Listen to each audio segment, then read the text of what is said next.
I'm back, and it is still the 29th of August and early in the morning. So what I'm going to talk to you about now is the stupidity I've been up to in the last 6 months. You see, because right now I've been promoting this conference, Sustainable Nation Building Conference, and I've sent out invitations to the world leaders in renewable energy, who is my friend, and the world leader in sustainability, another friend of mine. He said, I'm in, I'll support you. Great. And then a world leader in climate change, we're looking at inviting it. Notice I'm not dropping any names, I don't need to. And you just got to get them here. That's if we need them. And then also there's another world leader in business that I was inviting. So I sent them the invitations, or three of the four the invitations. One's already said, yeah, he's the sustainability one. So that's all good, that sounds great, doesn't it? Bring them in, and then I was inviting these music superstars who we're inviting also for our SCIP Live Aid benefit concerts for Africa, which get 2 billion followers using virtual reality, augmented reality, mixed reality and hologram technologies, live streaming from our own concert venue here in Western Australia. So this sounds really good, eh? It sounds really exciting. And it's just like a big business, and I've been negotiating a lease out of the top of a premium skyscraper at the top. It just happens to be a floor available for us. And we can't get it. But you see, this sounds very great. It sounds like a big success, but that's not success. It's not success at all. And I shot myself in the foot in going down this path, and it actually set us back big time financially, mucking around, wasting our time, working with governments, trying to get government funding, corporate funding, right, from big business. Waste of time. See, back in the 90s, I did this special business course. It was very expensive, about $1,500 for 3 days. My goodness, it was great. It was called Money in You. A lot of the great people like Robert Kiyosaki,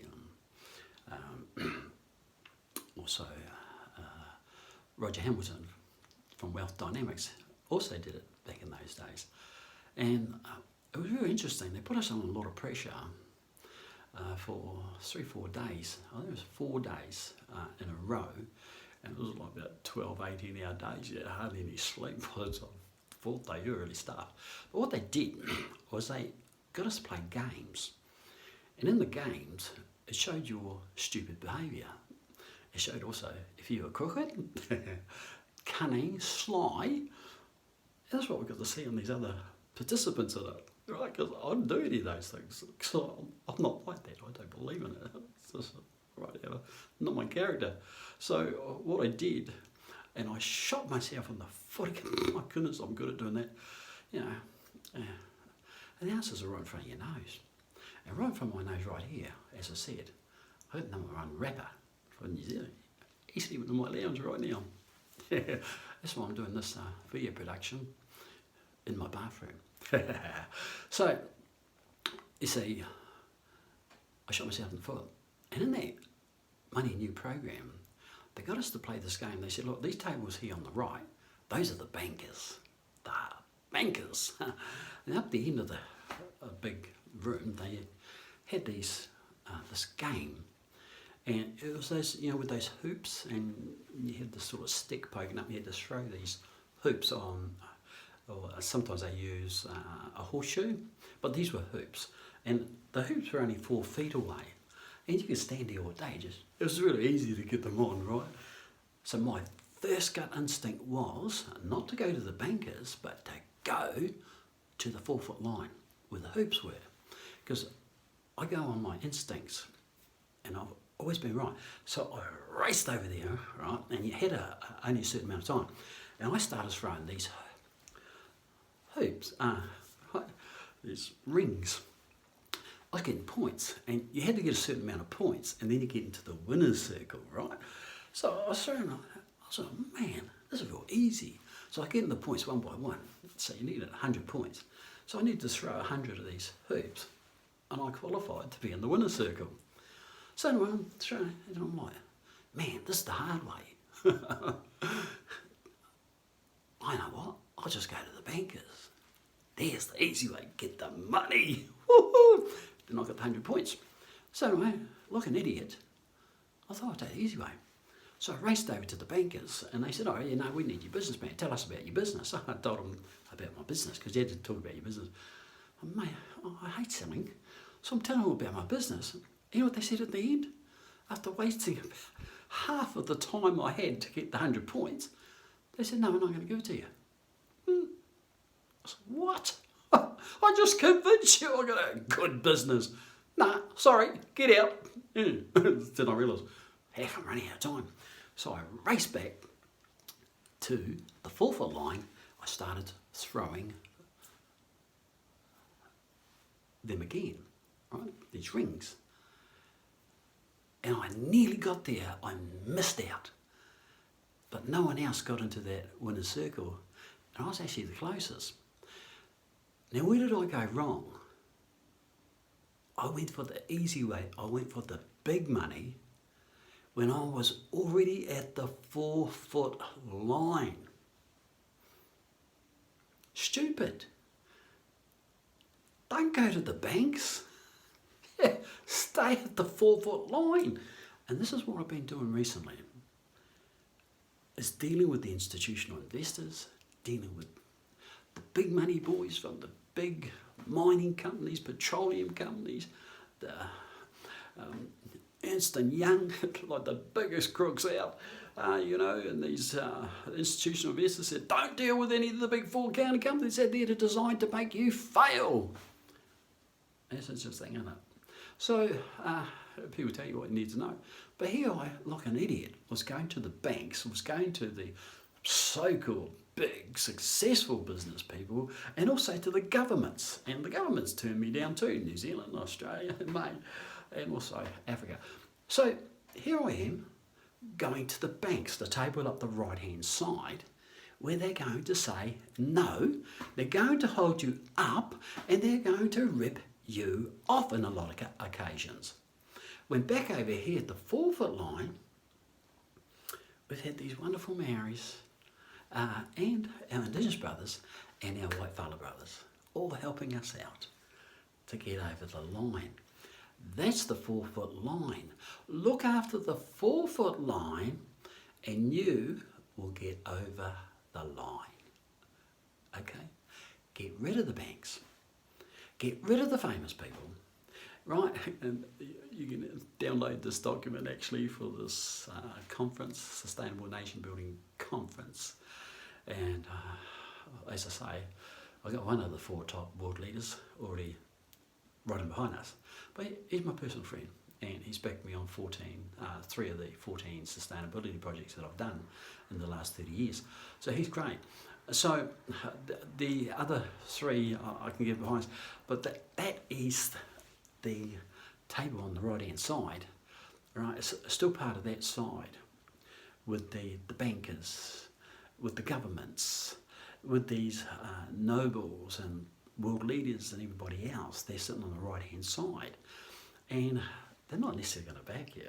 What they say and what they do. But mind you, my friend in sustainability, he's already said he will, and he will, because he never gone against anything he's promised me. So we're on a good one with there. But we've got to go back to the 4-foot line.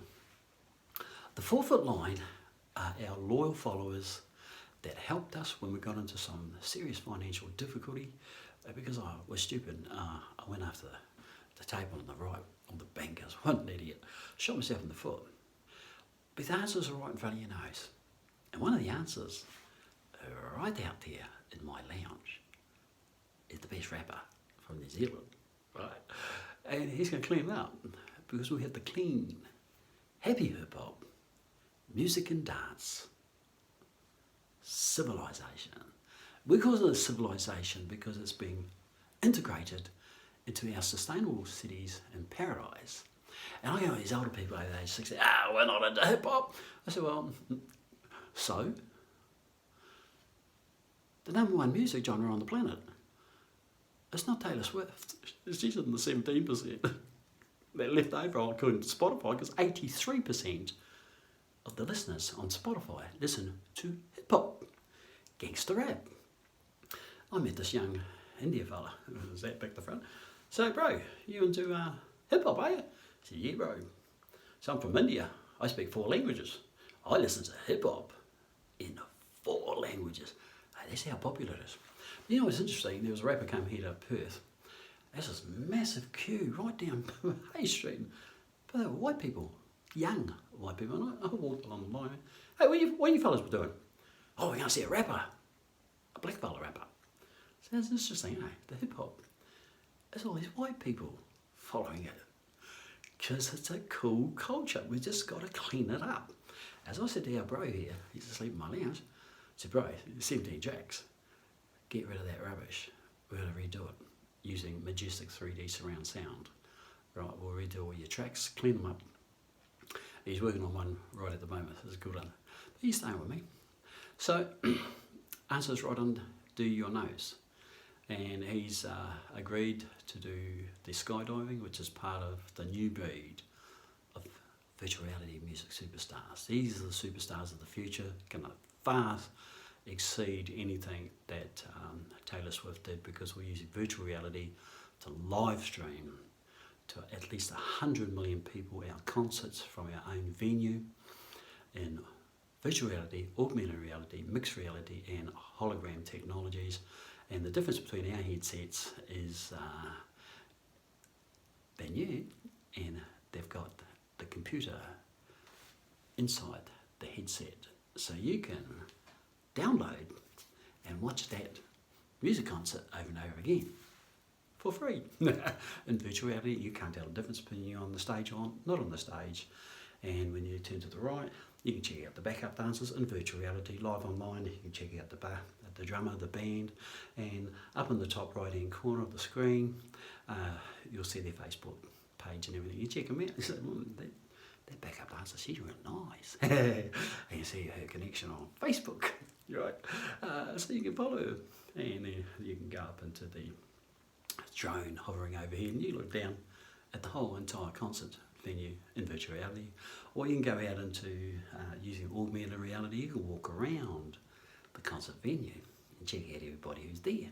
There won't be anyone holding a mobile phone up in front of you so you can't see the superstar. No, because all the fans, 12 to 16-year-old girls, and no boys, and nobody over the age of 16 unless they're part of our crews, right? So that's it. So I get all these people say, I've told about this project. Oh, can you give me a free ticket? That's the first thing. Put me right off. They think about themselves. They want a free ticket. You know, this is the difference between dealing with who we call the DigiGen. This is the digital generation driving social media, age 6 to 16. And they have a beautiful way of showing respect. And we went to a modelling competition to check it out, to integrate modelling into our project. And during it, we were sitting beside these young girls, they were only adolescents, and they were talking about each of these models coming out. Oh yeah, no, she's good, yeah, but no, that's not right, and that's not right, no, you're moving that wrong. Oh man, they're young girls, not bad, they know all about modelling. Anyway, they chose one, they said, no, she's going to win. At the end, the one they chose won. I said to them, hey, how come you knew who was going to win? Oh, we love modelling, man, we know all about it. I said, that's amazing, good on you, I'm really impressed. And then my mate with the big mouth goes, oh, he's an entertainment promoter. You know what they did? They all reached in their bags and got a piece of pen and a piece of paper. And they asked, can I have your autograph? What? What do you want my autograph for? I only promote. I'm not a superstar, I'm nothing. No, you're important. We want your autograph. Bit uncomfortable with that. So I signed it anyway. But notice the attitude was different. They wanted my autograph. They were not selfish and say, "Can I have a free ticket?" No, that's the older generations. Only thinking of themselves. The DigiGen, no, they're different. Can I have your autograph? I want to follow you. Right, I like what you're doing. This is the difference between working with the DigiGen. They're not into me, myself and I stuff. You know, once they're not rebellious yet. Some are. Do you blame them when you look at their parents? They're good, they're lovely. They're not into sex yet, most of them. They've screwed themselves up with relationship bust-ups or got a venereal disease or whatever. And they're teachable. They're respectful. And they want a better world for themselves. They're the ones we want to work with. Our website is, if you're over 16, if you're born before the 1st of August 2003, you can't get on our website, all right? And if you think that you're going to get a free ticket to our virtual reality music concerts, and you're over 16, forget it, because you're not coming. Unless you're part of our dance crews, you're part of our orchestra, you're part of our technology crews, virtual reality camera crews and production crews. That's the only way you're going to get in. Right, and then you have to go through a happy training curriculum anyway. If you can't get through that, see you later, you're not in. So, as I say, I'm putting the videos out there. I've got to do them in short segments because there's actually quite a lot involved in SCIP, Sustainable Cities in Paradise. And part of that is our virtual reality music concerts. We're doing the benefit concerts for Africa to raise funds for Africa to stop the children crying, stop the children hurting, stop the spread of HIV, AIDS by providing the medications from the Western world. And number 4 is stop the suicide and self-harm. Isn't that beautiful? Because what happened when I said to a friend of mine, she was actually homeless, and I let her stay at my place, and I told her about SCIP, and she went off her face. I said, "What's your problem?" And she says, "Why are you helping the Africans? You should be helping us, our children." I said, I thought I'd get stuffed. Stormed off in half. Then I felt guilty as guilty ass. I'm like, my goodness, she's right, because we're not doing these Live Aid benefit concerts till next year, this time next year. The internet's too slow. And I thought, she's right, I gotta do something for our children here. And I made the decision, I made them quick, so I said, all right, you're on. And then one of our Indigenous friends, also homeless, rocked up at my door. He told me there were all these apartments here in Maylands where I live that were empty. He said, why didn't the government buy those apartments and let us homeless people stay in them? I said, oh, thanks for that, bro. So I went down, videoed them. I've gone to the owners of these apartments, and they've got 300 here in Maylands. I'm going to talk about that in a minute and what we're going to do, because I said to my friend who challenged me and run me down for helping the Africans without helping our people here. So I decided, okay, we'll do that. And what our situation is, we've got 9,000 homeless people here. We have 3,500 under the age of 18. But my concern is that we have 2,600 under the age of 12. Right, and these young girls are getting raped. They've fled the home because they're getting raped in the home, or there's alcohol and drug abuse, particularly that darn meth, ice. They've fled the home thinking it was safer on the streets, and they've got on with all these rebellious youths who've been kicked out of their homes because of their rebelliousness, and then they get into these places they call traps. Government funded these properties for the young people to get them off the streets, but they're actually party houses, and they've been called traps. And they are traps because these young girls get enticed into them, they're drugged, their drinks are spiked, and then they're gang raped, pack raped. But they're not being pack raped by gangsters, by older generations, which is the case in the past. They're actually being pack raped by their peers, aged, adolescents and whatnot, who are sexually active and are drugged, and their drinks spiked and whatnot, or addicted to ice through smoking it. So when they're packed rape, they're doing all sorts of nasty things, especially the ones coming down want to prove themselves tough and whatnot by bashing them up or ramming sticks into them, dildos, vibrators, you know, and committing sodomy on them. These sort of things these poor little girls are being subjected to. And, you know, you think about it, if you're one of these victims and you fled the home because you're unloved and nobody wants you, you're on the streets now, and this is what happens to you. Do you want to keep living? Answer's no. Hence, suicide. So we need to address this severe situation. There's 2,600 of these children under the age of 12. Now 2 weeks ago we had freezing cold temperatures here in Perth at the moment. 2 weeks ago we had a young Indigenous boy. He froze to death sleeping rough out the front of the Armidale Library. So he froze to death. That was the cause of death. So I've got connections to the family. We're going to put it out there on Instagram and go this government for their incompetence. They spent $18 billion on a stadium, spending another $2 billion on a railway out to the airport that no one's going to use, because you're not going to cart 4 bags onto a train and then off the train to get to the airport. You're going to spend $20 for an Uber to get delivered to the door, aren't you? So why spend $2 billion on a railway which is not really viable?